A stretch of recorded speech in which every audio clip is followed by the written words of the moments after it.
Hi, I'm Gordon Greer. According to the Federal Bureau of Investigation's Uniform Crime Reporting, there are several 100,000 robberies every year in the U.S. One every few minutes. For some, robbery is an abstract concept, something that leads on the 11 o'clock news or serves as a plot line in films. However, today, workplace robberies are one focal point of our very real work as behavioral health clinicians at R3. Today, I'm going to share insight into robbery response derived from best practices, the latest understanding about human reactions in the face of violent crime, and perhaps most compellingly, feedback from people who have actually survived a robbery themselves. This information will emphasize awareness of common reactions, contextual factors and themes, and effective interventions with company management and the on-site consultant who may respond to the incident specifically in mind. Robbery is regarded as a primary contributor to public health crises. We know that the longer workers remain absent from their job, like after a robbery, the less likely they will return to the workforce. Epidemiological studies indicate that people who experience protracted absence from work or who never return to the labor force experienced increased incidence of isolation, cardiovascular disease, depression, suicide, and premature death. That's not even taking into consideration the economic and social costs associated with robbery. Employers require solutions, and we'll discuss some of those today. First, let's examine the nature of robbery. Robbery is defined by the FBI as the attempted or successful taking of something of value from the care or custody of another person by force, threat of force, or intimidation. Robbery is considered a violent crime, regardless of whether or not a weapon or physical contact is involved. Robbers count on leveraging fear to achieve their goals in what are very intentional, highly interactive encounters. Robbers tend to target public buildings with easy access and available cash on hand. So convenience stores, retail stores, and banks are common targets. These employers represent many of our customers, employers who care about their employees and realize that concern is also good business. It translates into loyalty and business continuity, and most importantly, it's the right thing to do. Many employees indicate that one of the most common initial reactions after a robbery is shock and surprise.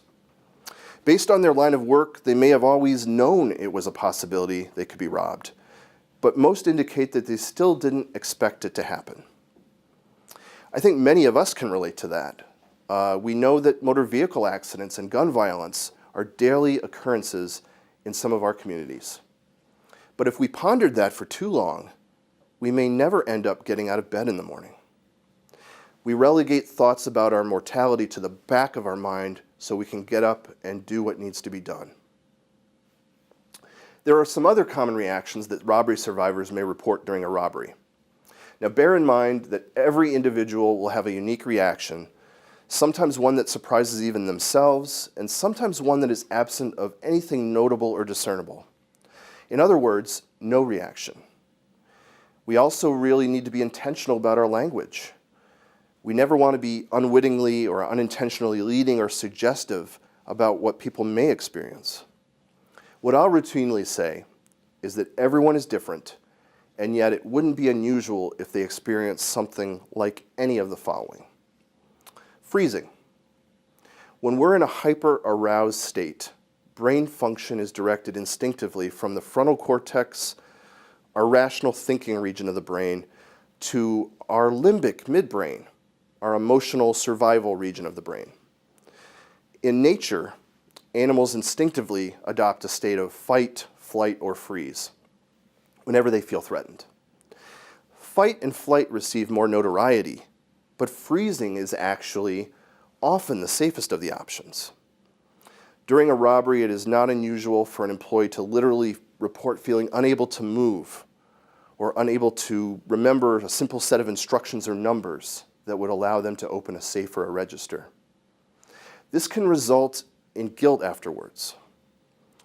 Then there's memory disruption.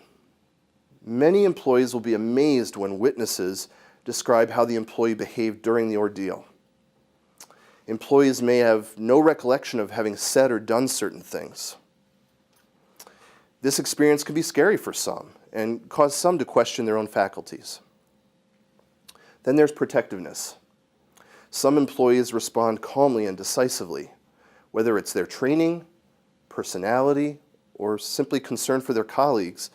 These employees may place themselves in harm's way in order to open a register or satisfy a robber's demand that a coworker appears unable to.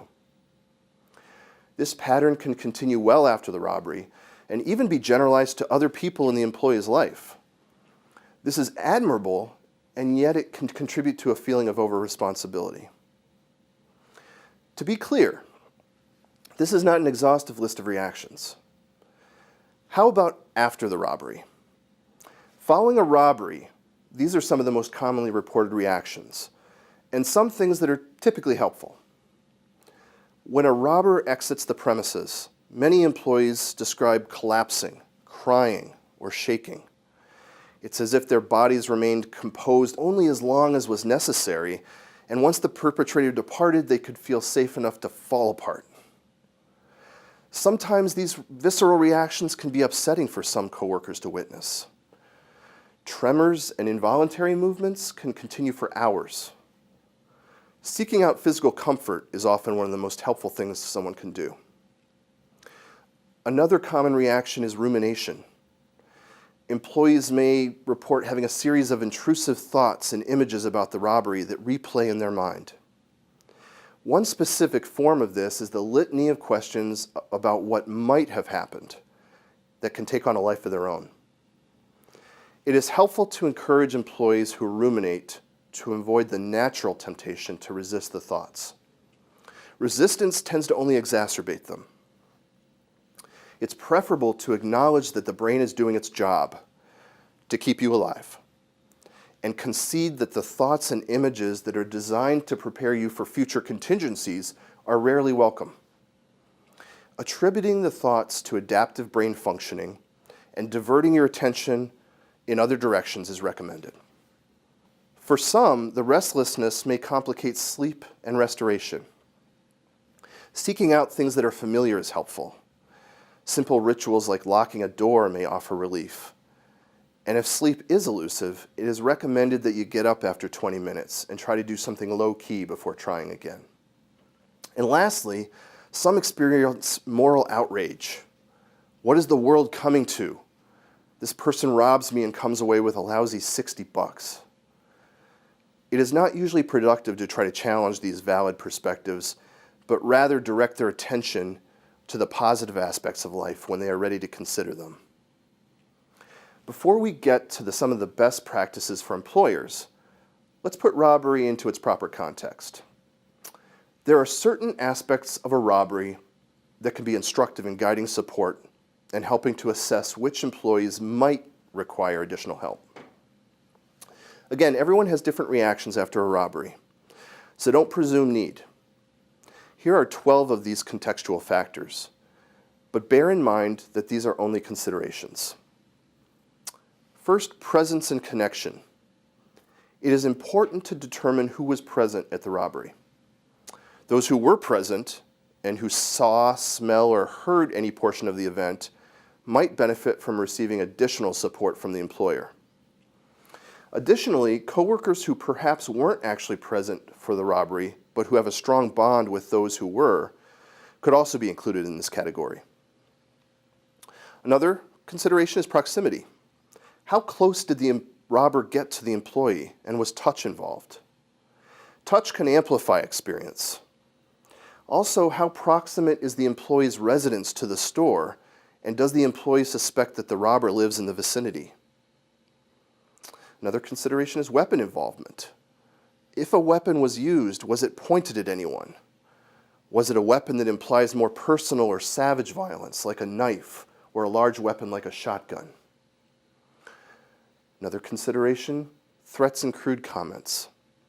Words can sometimes linger after the robber has fled, and racial slurs or vile language contains power for employees. Multiple robbers. Groups can sometimes instill fear based on sheer sense of being overwhelmed by numbers. Another consideration, duration of the robbery. Often the length of time the robber remained in the place of business can correlate with employee distress. Equally important, restraint and confinement. Forcing employees to lie on the ground in the prone position or restraining them. Terror management theory suggests that human beings fend off the fear of death by embracing culture and distinguishing themselves from animals. Being bound or forced to lie in a vulnerable state on the ground like an animal could tap into those primal fears. Injury. When there is a physical injury sustained during a robbery, it can serve as a tangible reminder of the robbery. And for many people, robbery-related reactions manifest in the body. Completing the obligatory paperwork concerning occupational injuries also can make it harder to not perseverate about the event. A physical injury is more likely to result in a formal insurance or workers' compensation claim. In less common cases, the injury sustained during the robbery can be more long-term and persistent, such as with a head injury. Another consideration is theft of personal items. When a robber takes an employee's wallet, keys, or cell phone, an employee will naturally worry about compromised safety at home for themselves and loved ones. Yet another consideration is congruence. The human brain is a pattern recognition machine. And when the brain experiences events that are incongruent with what we expect based on a lifetime of experience, it often throws us.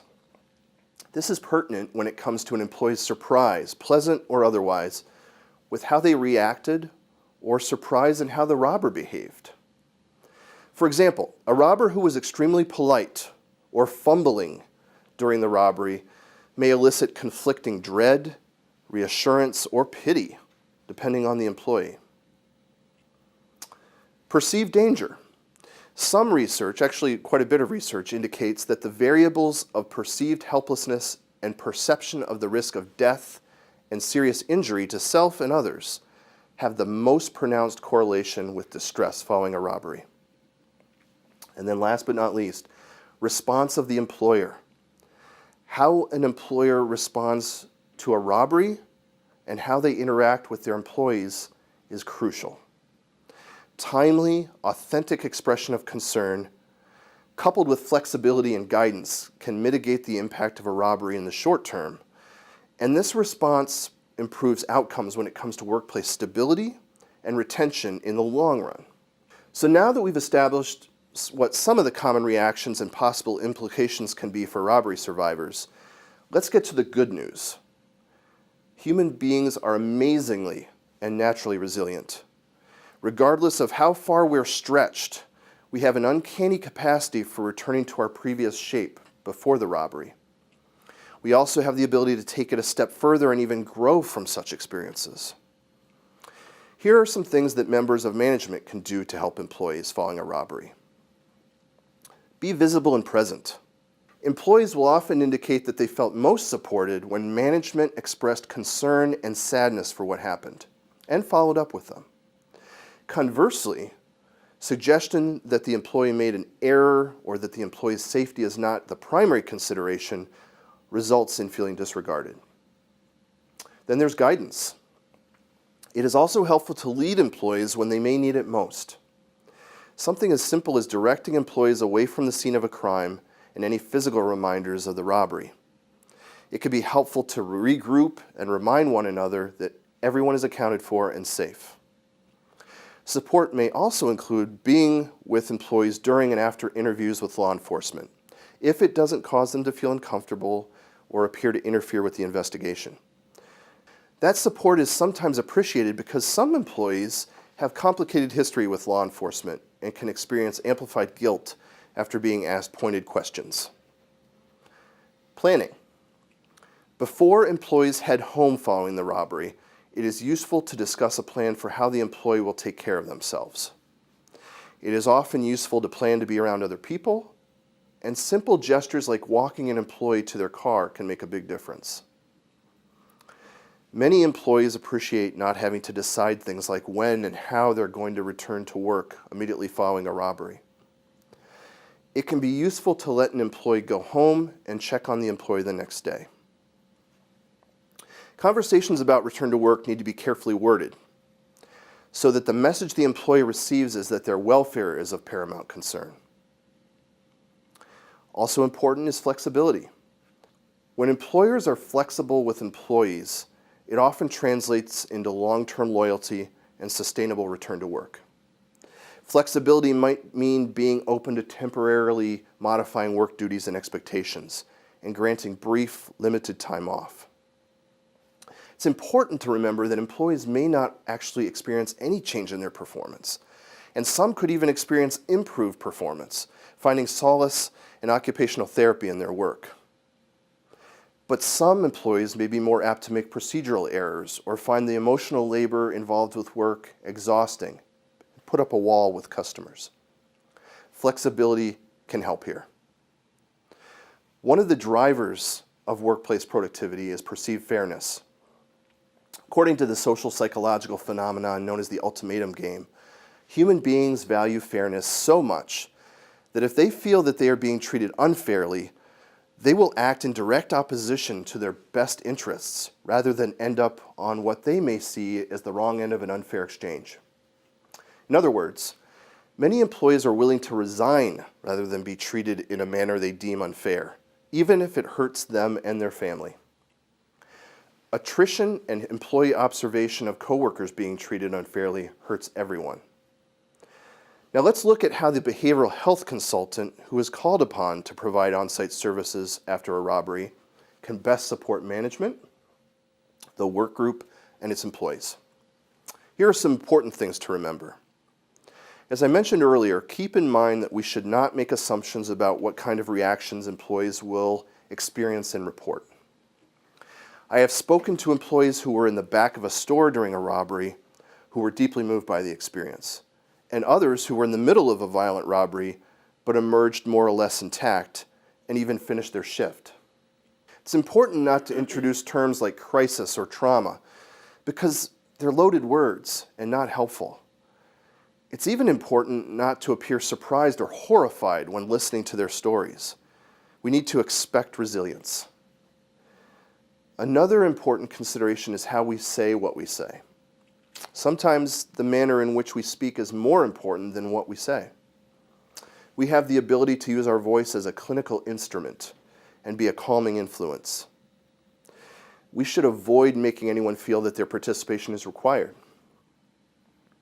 In the same spirit, we can extend control to employees by giving them options and choices, something they didn't have during the robbery.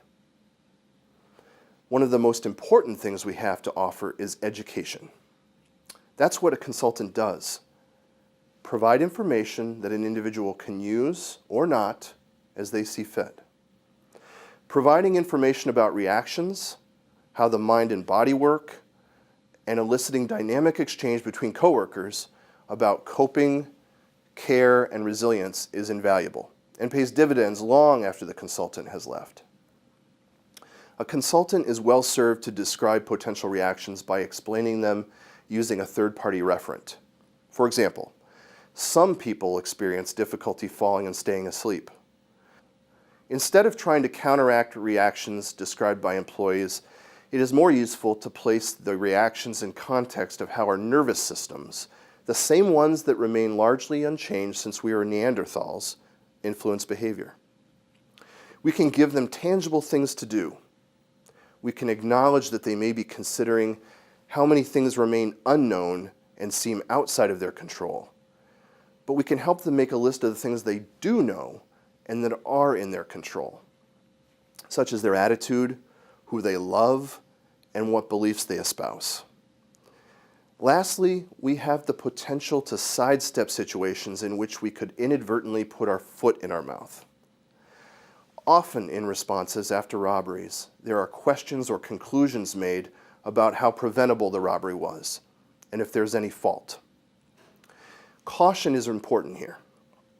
Reflecting and validating their comments is permissible, but we must be careful not to appear that we are also questioning the organization that has invited us in, regardless of how we actually feel. Agreeing with employees can upset management and cause employees to feel even more hopeless when they discover that even the consultant sees how bleak things are.